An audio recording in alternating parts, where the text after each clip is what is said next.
नमस्कार। प्रस्तुत है आज का चिंतन। संस्कृति एवं सभ्यता के विकास के इतिहास पर दृष्टिपात करने पर नारी की सृजनात्मक शक्ति ही परिलक्षित होती है। ईश्वरीय विज्ञान को सुरम्य एवं सुंदर बनाने में विभिन्न रूपों में इस शक्ति का ही योगदान रहा है। नारी के ने समय समय पर तत्कालिक सामाजिक एवं राष्ट्रीय विकृतियों एवं अवांछनीयताओं के उन्मूलन के लिए महामानवों को जन्म दिया है, निर्माण किया एवं शक्ति दी। माँ के रूप में अपने रक्त को दूध में परिवर्तित कर उसमें भावनात्मक शहद मिलाकर बच्चों को पिलाया एवं विकास किया। पत्नी के रूप में पुरुष को शक्ति दी और भगिनी के रूप में अपने स्नेह संवेदनाओं एवं पवित्र भावनाओं से सींचा। समाज अत्याचार, उत्पीड़न एवं अनैतिकता के दावानल में जलने लगा। जनमानस के आर्त स्वर से प्रभावित हो कुंती ने माँ की सार्थक भूमिका निभाई, पांडवों का निर्माण किया, महाभारत युद्ध का सृजन कर कौरवों का आतंक समाप्त हुआ, धर्म की स्थापना एवं अधर्म का विनाश हुआ। जब विदेशी आक्रमणकारियों के अत्याचार एवं अमानवीय कृत्यों से देश त्रस्त हो गया, चारों ओर अराजकता एवं अंधकार के बादल घिरने लगे, तो रणचंडी के रूप में खड़ी होकर अपने पुत्रों को कभी शिवा तो कभी राणा के रूप में इन अत्याचारों को मिटाने के लिए समर्थ बनाया। भारत जब पराधीनता की बेड़ियों में जकड़ गया, राष्ट्रीय पुरुषार्थ एवं तेज को जगाने एवं बेड़ियों को काटने के लिए अपने सुकुमार बच्चों को झोंक दिया। भगत सिंह, आज़ाद, तिलक, गांधी, लाजपत राय जैसे, सुभाष जैसे महामानव नारी शक्ति के गर्भ से निकल कर आए। इनके त्याग बलिदान में मातृशक्ति का ही योगदान था। स्वतंत्रता संग्राम की सफलता का श्रेय शूरवीरों की जन्मदात्री सहगामिनी भारतीय नारियों को ही दिया जा सकता है। बढ़ते हुए भौतिकवाद ने जब नैतिक मूल्यों को नष्ट करने का कुचक्र रचा, सभ्यता एवं संस्कृति के लिए संकट उत्पन्न होने लगा, तब नारी ने युग परिवर्तनकारी महामानवों को जन्म दिया। विवेकानंद, रामतीर्थ, गोविंद सिंह, दयानंद आदि को इतना समर्थ बनाया कि युग के अवांछनीय प्रवाह को उलटने में भारी सफलता मिली।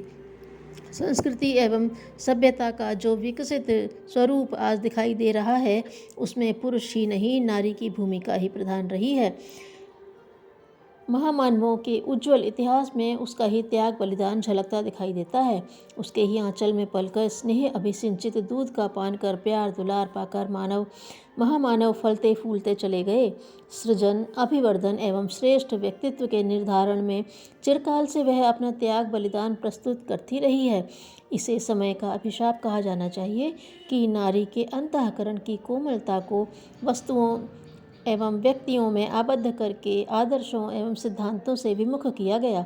कभी वह समाज में आदर्शवादी मान्यताओं की प्रतिष्ठापना के लिए, धर्म संस्कृति की रक्षा के लिए बच्चों को उसी के अनुरूप ढालती बनाती थी, पति को इसके लिए प्रोत्साहन प्रेरणा देती थी।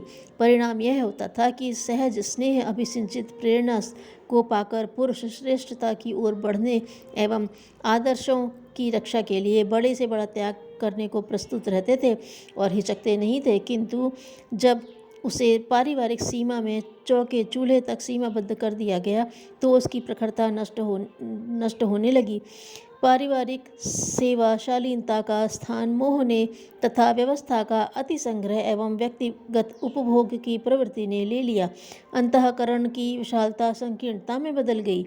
बच्चों में इन्हीं संस्कारों का बीजारोपण किया गया तथा पति को अपनी ही क्रिया के प्रतिक्रिया स्वरूप अनीति की ओर बढ़ने का प्रोत्साहन मिला। पारिवारिक एवं सामाजिक जीवन में भ्रष्टाचार के इतिहास का आरंभ यहीं से होता है। निसंदेह यह स्थिति नारी की गरिमा एवं प्रखरता पर लगा एक कलंक है। स्थिति यही बनी रही तो अगली पीढ़ी नारीत्व की विशेषताओं से वंचित हो जाएगी। समाज को उसके योगदान से वंचित रहेगा ही, परिवार को भी कम हानि नहीं उठानी पड़ेगी। बच्चों को उच्छृंखल, दिशा विहीन बनाने एवं पति को पथभ्रष्ट करने का कलंक उसके ऊपर ही लगेगा। आज आवश्यकता आ पड़ी है कि नारी अपनी स्थिति पर विचार करे, विचारों की संकीर्णता की परिधि से बाहर निकले तथा सोचे कि फैलते हुए नैतिक अधःपतन एवं सामाजिक भ्रष्टाचार की रोकथाम में वह क्या योगदान दे सकती है। परिस्थितियों की भिन्नता के अनुरूप सुधार की प्रणाली अलग अलग हो सकती है, किंतु लक्ष्य एक ही होना चाहिए, अपने निकट के व्यक्ति का परिष्कार तथा बढ़ते हुए भ्रष्टाचार की रोकथाम। अपनी मौलिक स्नेह संवेदनशीलता का भरपूर उपयोग इस श्रेष्ठ कार्य के लिए जागृत नारी को करना ही चाहिए। सुसंस्कृत पत्नी अपने पति को ईमानदार बनाने में भरपूर योगदान दे सकती है यदि उसका अंतःकरण संकीर्णताओं से भरा न हो। संपन्नता किसके द्वारा बढ़ रही है, उसके लिए कोई अनैतिक मार्ग तो नहीं अपनाया जा रहा है, जैसे प्रश्नों पर भावनाशील नारी को विचार करना ही चाहिए। घर में ऐसा वातावरण बनाना चाहिए कि मितव्ययतापूर्वक ईमानदारी की कमाई से ही काम चल सके। अनीति का तो हर तरह प्रतिरोध होना चाहिए। इस प्रकार श्रेष्ठता के संवर्धन में हर नारी अपना महत्वपूर्ण योगदान दे सकती है।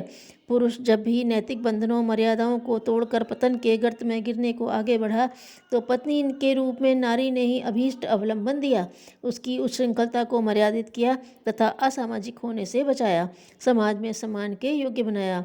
सारी सृष्टि की सुव्यवस्था एवं सुंदरता नारी शक्ति की ही अभिव्यक्ति है। विश्व की संस्कृति एवं सभ्यता का वर्तमान स्वरूप नारी के अथक त्याग एवं बलिदान का ही परिणाम है।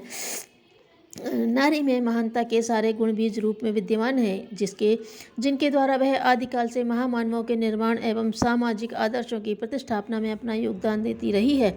आवश्यकता है उसे जगाने की, उभारने की। वह वर्तमान विपन्नताओं के बीच भी अपनी खोई हुई गरिमा को प्राप्त कर सकती है। महामानवों के निर्माण एवं श्रेष्ठता के अभिवर्धन में अपना महत्वपूर्ण योगदान दे सकती है। व्यक्ति और समाज के पुनरुत्थान में उसकी त्योरियां बदलते ही बहुत कुछ संभव हो सकता है। विवेकानंद ने इन विशेषताओं के कारण ही कहा था, भारतीयों, भूलना नहीं, तुम्हारी संस्कृति एवं आदर्श का आधार सीता, सावित्री और दमयंती हैं। तुम्हारा समाज विराट महामाया की छाया मात्र है। समाज एवं राष्ट्र के विकास के लिए मातृशक्ति को पुनः श्रेष्ठ आदर्शों के अनुरूप प्रतिष्ठापित करना होगा।